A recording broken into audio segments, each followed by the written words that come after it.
Hello, my name is Jan Franso, and in this brief presentation I will share with you how Rafael Escamilla, Christine and myself see the concept of AAA supply chains being extended to actually 5 A's: agility, adaptability, alignment, accessibility and affordability, and how this concept is actually very relevant in the world's largest retail channel, the nanostores in the developing world.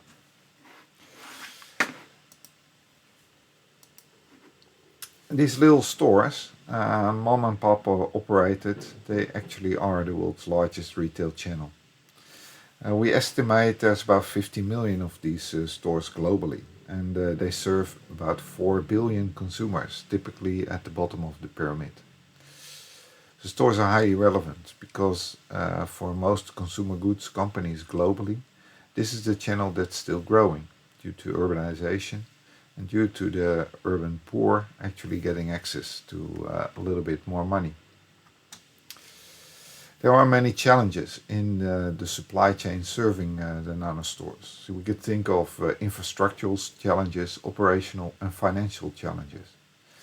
And also these challenges might be different in the urban landscape, where actually now most of the consumers in the developing world are living, and in rural nano stores that are still very prominent in some parts of Africa and South Asia.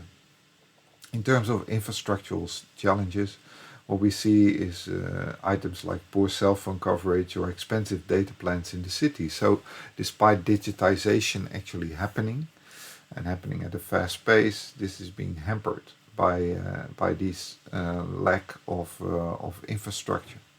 In the countryside, what we see is a lack of road, access to electricity, and also access to telecommunications infrastructure.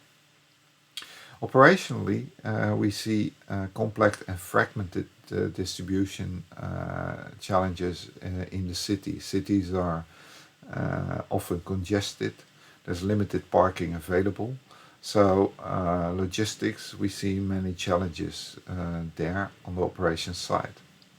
In rural nano stores, this relates to limited operating hours and a lack of formal distribution channels, as suppliers may not reach out to the countryside to serve stores that are very remote. Financially, we see that both in urban and rural settings, that cash is still the predominant mode to conduct transactions. Digitization is a big opportunity, but much of the transactions are still conducted in cash. Also, nano stores have a lack of access to credit, and this actually implies that it's difficult for them to keep their cash flow growing. There are, however, many interesting developments, and much of that is also reflected in the research that's happening. The basic characteristics of nanostores have been described in a book that I was co-editor of, that appeared in 2017, and that's a good introductory reading into the nanostore landscape. The operations have been studied in a series of papers. There's much more appearing now, where, for instance, items such as selection of the distribution channel or cooperative buying is being studied. In terms of cash constraints and trade credit issues, Ayer and Paul Desai have done an interesting study where they looked at the system of intermediaries that is present in India. And Bulek and Van Wijk have studied the attractiveness of giving trade credit by suppliers. And finally, we now see some studies appearing looking at the competition within and across channels, as nano stores are competing with each other, manufacturers are competing to serve these stores, and also nano stores are competing with the modern channel. And some interesting studies have appeared, and studies are still ongoing. Now, new technologies and business models actually play a very important role in this change. And if we take Howley's AAA as a starting point, The adaptability is the first A, which means supply chains need to adapt over time as market structures and strategies evolve. Now, these evolution happens, for instance, with Amazon and in India, who have developed a program called I Have Space, where the nanostores actually take care of the last mile delivery. So Amazon delivers to the stores. Consumers can choose to pick up, but more often than not, actually the shopkeeper who knows the consumers in the neighborhood takes care of delivery to consumers, either by foot or by two-wheeled vehicle.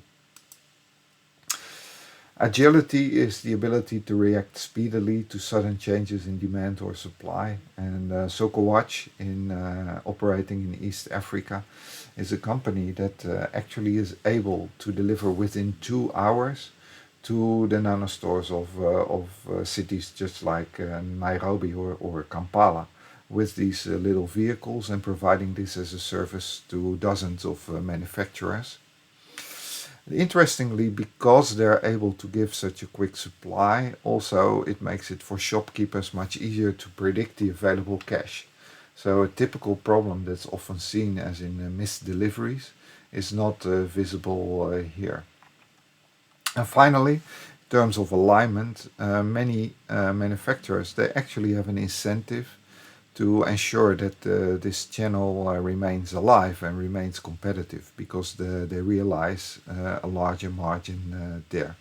And Grupo Bimbo have developed a technology concept called Red Cubo, where they equip nanostores with technology that allows the nanostores to sell additional services like telephone top-ups or accepting cash payments. And this is quite interesting, because this increases the amount of cash that is ongoing, that is going around and being generated in the stores, and that's of benefit to Bimbo because of the increased competitiveness of their main channel and most profitable channel.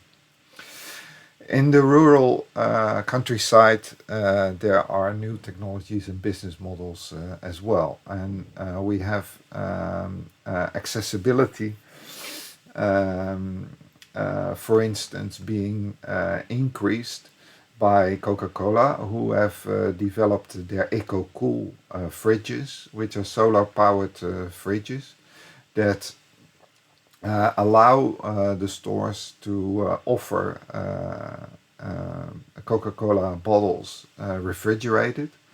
But moreover, this unit is also able to provide electricity such that the store can sell additional services like charging of cell phones. Another example is the Hapinoi program, which has been described extensively by Chris Teng, which are buying cooperatives of stores where they buy their product together, rural stores traveling together to the city to buy products, and in that way reducing the operational cost and allowing them to offer more affordable products in terms of lower prices to consumers. There are many research opportunities to conclude.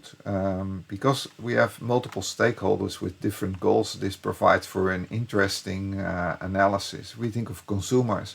They would like affordable access to basic products and services. The stores themselves, they want to survive, to subsist, support their families while working from home.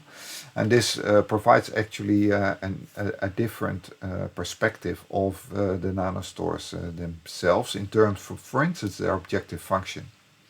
Suppliers, they have an opportunity to grow the market and optimize their supply chain, which provides for lots of interesting new challenges to study in this different institutional context.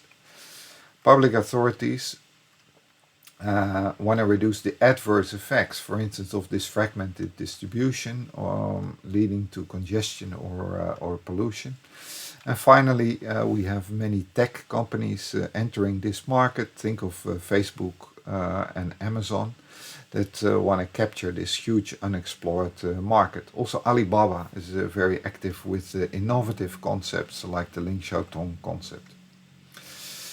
The interesting element, if you look at this channel, is that this is about business. It's about growing business, but also it's about contributing to many of the UN Sustainable Development Goals. And I'm very happy to see much research emerging using a variety of different methods, such as formal modeling, but also econometrical studies and field experiments. This implies that Howley's concept of the AAA is still very much alive. It illustrates how innovation can be driven using the perspective of AAA, and actually enhancing this. And with that, I would like to thank you for your attention. I'd like to thank Hao for bringing this concept forward and for helping to show us that this is still very much live.